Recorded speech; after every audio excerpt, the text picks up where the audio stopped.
최초 최고의 탐정은 누구일까? 3편 한국의 양근환 그 이후. 일제강점기였던 1921년 2월 16일 친일 반민족 행위자 민원식을 살해한 양근환은 황해도 배천군 서천방 하일리에서 태어났습니다. 양근환의 아버지 양금성은 본래 노비였는데 주인이었던 최병규가 해방시켜 주었습니다.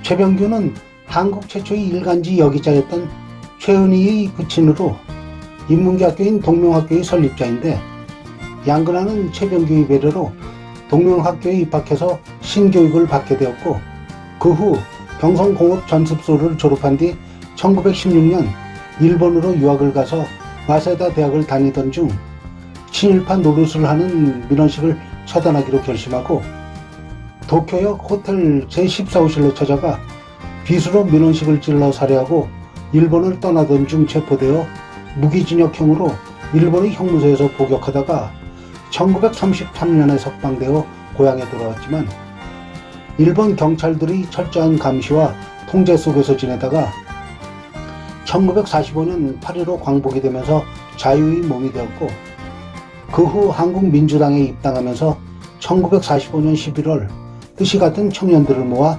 혁신탐정사를 설립했습니다. 김구를 암살한 안두희의 진술에 따르면 양근환은 김구의 뜻에 따라 좌익 인사들을 백색 테러했다고 하며 여운형, 송진우 등이 암살 배우로 의심받았지만 무혐의로 처리되었습니다. 그러던 중 양근환이 당시 경무부장이던 조병옥을 규탄하는 성명을 발표하는 일이 있었는데, 그로 인해 조병옥은 혁신탐정사의 해산을 발표했습니다. 이후 1950년 6.25 전쟁 때 경기도 파주에서 인민군에게 끌려가 56세인 9월 15일 처형되었고, 정부는 1980년 양근환에게 건국훈장 독립장을 추서했습니다. 1977년 12월 31일 신용조사법 제정 때부터 2020년 8월 4일까지 신용정보법 제40조 제5항에 의해 자신을 탐정이라고 소개하거나 사설 탐정업을 하는 것이 불법이었습니다. 그러나 그때에도 국외에서의 조사를 위해 외국의 탐정을 고용하는 것은 합법으로 2012년 국세청에서 미국의 탐정업체에 3,300만 원을 주고 비밀 계좌 정보를 입수해 역외 탈세범을 잡아내기도 했는데, 국세청이 탐정회사에 수수료로 지급한 돈은 2012년 역외 탈세 조사를 위해 국세청에 처음 배정된 특정 업무 경비 예산에서 지급된 것입니다.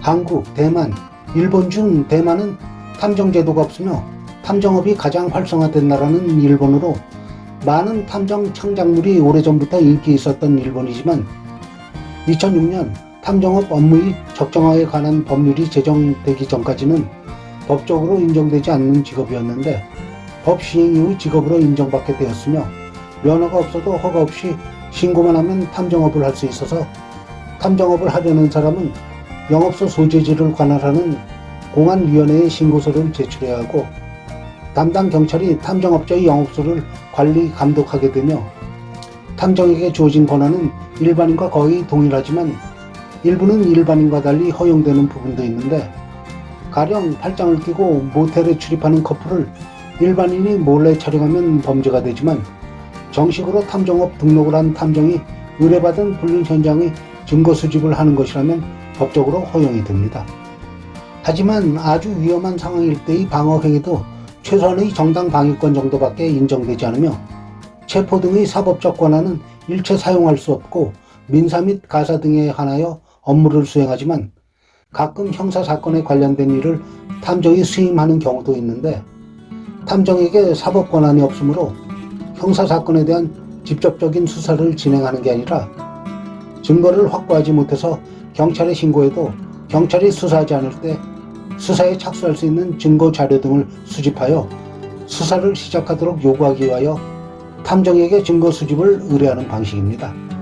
규모가 있는 탐정 회사들은 변호사나 기업과 계약을 맺고 활동을 하며, 소규모 회사나 개인으로 움직이는 탐정은 주로 스토커 문제에 대한 의뢰가 많고 불륜, 개인의 뒷조사 같은 일로 합법과 불법 사이를 줄타기하며 활동합니다. 한국의 경우에는 2020년 8월 5일 탐정업 허용 이전까지 한국에서 탐정에 가장 가까운 직업은 보험회사의 보험사기 조사원이라고 할 수 있으며, 변호사 사무실에 고용된 법률사무보조원이 민간 조사원의 역할을 일부 맡기도 했었지만, 실질적으로는 심부름센터 또는 흥신소라고 불리는 업체들이 민간 조사원의 대부분을 차지했었습니다. 하지만 이들에 의한 불법행위가 많이 일어나고 사회적으로 문제가 심각해지자 그 문제를 해결하고자 사회에서 인정받는 탐정에 대한 국가공인 자격증을 만들기 위해 민간단체인 한국공인탐정협회 등에서 오랜 기간 노력한 덕분에 2020년 8월 5일부터 많이 부족한 상태지만 그래도 탐정업이 법적인 가이드라인을 가지고 합법화하게 되었습니다. 지금은 신용정보회사를 제외하고 누구든지 탐정 명칭을 사용할 수 있으며, 여러 대학에 탐정학과가 신설되기도 하고 탐정에 대한 인식이 많이 나아지기는 했지만, 아직도 미국이나 유럽과는 달리 한국에서의 탐정은 법적인 권한을 인정받을 수 있는 국가공인 자격증이 없는 상태입니다. 다만 한국공인탐정협회에서 진행하는 교육 후 시험에 합격한 사람에게 발급하는 민간 자격증으로 협회 소속 탐정임을 증명하고 있습니다. 4개의 국가에서 탐정들은 사법적 권한이 제한되어 있기에 형사법에 근거한 범죄자를 쫓아다니는 경우는 거의 없다고 봐야 할 것입니다. 만일 그러한 경우가 생기더라도 수집된 정보를 사법기관에 제출하여 합법적으로 기소되게 만드는 것이 최선입니다.